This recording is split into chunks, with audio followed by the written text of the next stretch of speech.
ধানের শীষ বাংলাদেশের মধ্যে একটা ঐতিহ্যবাহী দল, যেটা জিয়াউর রহমানের প্রতিষ্ঠিত একটা দল।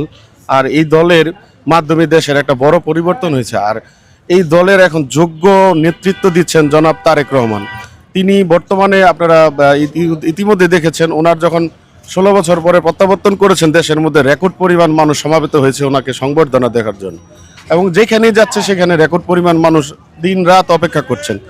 আপনি যেখানে যাবেন, আপনি যদি এটা কম্প্যারিজন করেন আদার্স কোনো দলের সাথে, আপনার মানে 80% আর 20% আদার্স দল, মানে বিএনপির দখলে 80% ভোট সাপোর্ট আর 20% আদার্স দল। তো সেই ক্ষেত্রে আপনার পরিবর্তন আসবে। আমরা মনে করি উনি একটা স্মার্ট লিডার, একদম জ্ঞান সম্পন্ন লিডার এবং পরিণত লিডার। উনি দেশের বাইরেও দীর্ঘদিন ছিলেন, ফ্যাসিস্ট সরকারের কারণে উনি দেশে আসতে পারেনি। তাদের বিভিন্ন রকমের মিথ্যা মামলা, মিথ্যা অভিযোগ দিয়ে তাকে দেশ থেকে দূরে সরে রেখেছেন।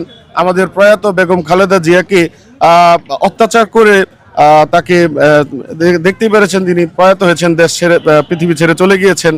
তো এই যে ফ্যাসিস্টের বিরুদ্ধে দাঁড়াতে গেলে, কথা বলতে গেলে, দেশকে নতুন নেতৃত্ব দিতে গেলে, নতুন কিছু দিতে গেলে আমি মনে করি জনাব তারেক রহমানের মতন একজন যোগ্য ব্যক্তি দরকার এই দেশের জন্য।